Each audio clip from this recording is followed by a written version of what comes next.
For the second straight year, the Walk-On girls cross-country team is heading back to Fort Dodge in the state meet. Tyler Scholl joining us to talk about the season and preview the state meet. Tyler, what's made this a successful and a special group to be around?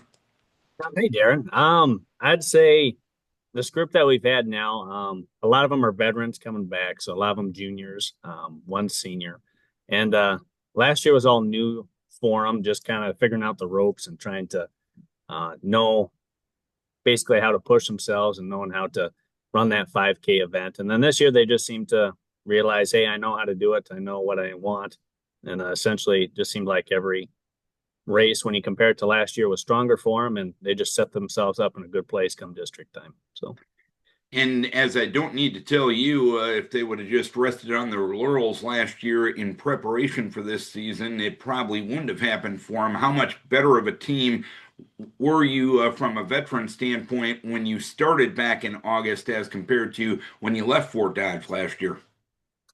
so like leaving Fort Dodge, obviously went through track season. A lot of girls had the similar goal, and we sat down in May, and at the end of May, and we decided, hey, what our goals were going to be and what we wanted to do, and that summer mileage is a big piece of it. And then just coming into the weight room, getting the work in done that way, and just staying consistent with it. So like coming in 4 or 5 days a week, doing what they needed to do.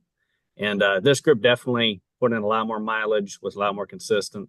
Um, and like I said before, they're just more confident in terms of knowing what they wanted, and they did the path before, and so they kind of blazed forward this time with it. And when it comes to off-season miles, how do you determine the right amount of miles as compared to overworking, perhaps? So what we do is usually we do some mile tracking a lot with the kids, and it's individualized for them so they know exactly what they did the year before versus what they do now. Um, just looking at that number, like making a decision, well, do I want to increase by this much, or do I want to do the same tempos or the same workouts we did in the summer or the same running and pick up the speed? It's like just kind of making that decision of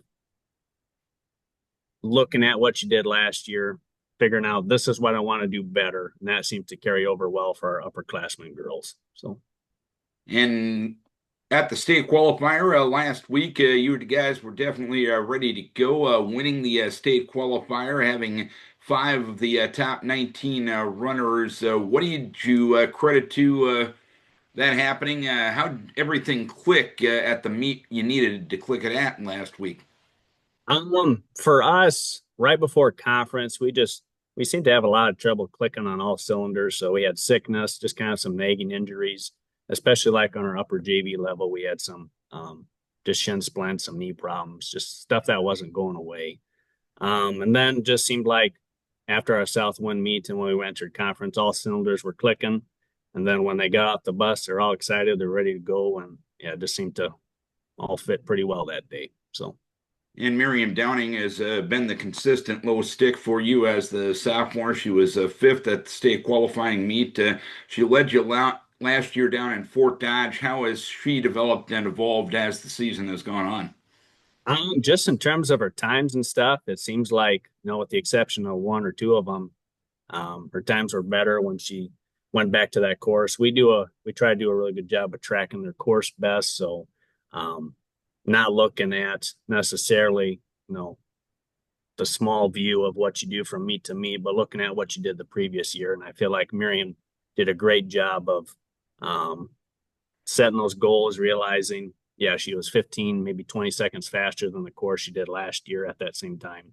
So, yeah, just Miriam building that confidence up for, leading up to that final race there really helped. And then we had a lot of runners that way too. So, like Reagan Benzing was a close second for us. And sometimes she would be our first runner in, or Emma O'Neill was another consistent runner for us, or Nora Davis. Like we were really lucky to have a lot of girls um, setting their goals and making sure they wanted to progress forward. So, And at the state qualifier, your top four were only separated by 53 seconds. Is that a pretty good pack based on how you strategized things that day?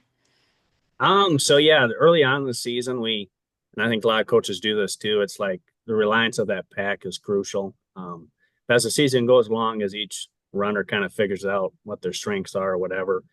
They all seem to kind of separate a little bit as we got into like our Southwind conference and our district meet. And by then, it's just kind of trusting them and um, building that confidence in them and just let them go when that race comes. So.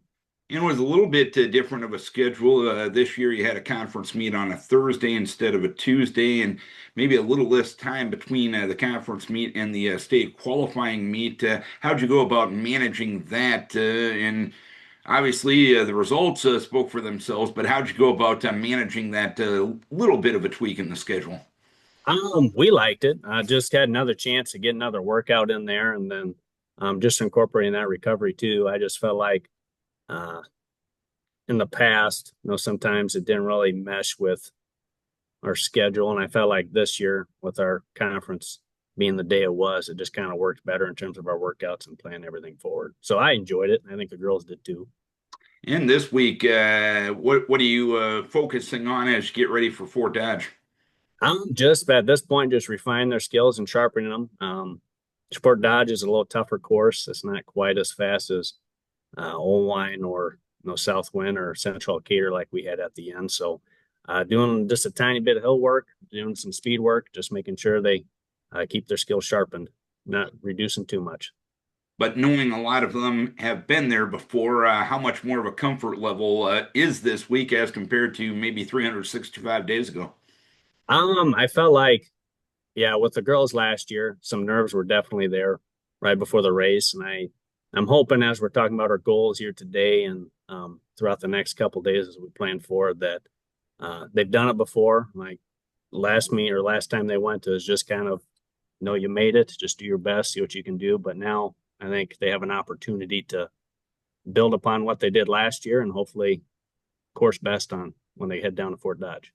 And what's it going to take to have as good of a day as possible at state?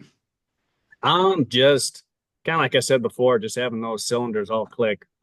Sometimes that's really hard on a cross country team. You usually have one kid sick or one kid not feeling the best, but just making sure these next few days kids stay healthy, stay rested, and just prime them for the end.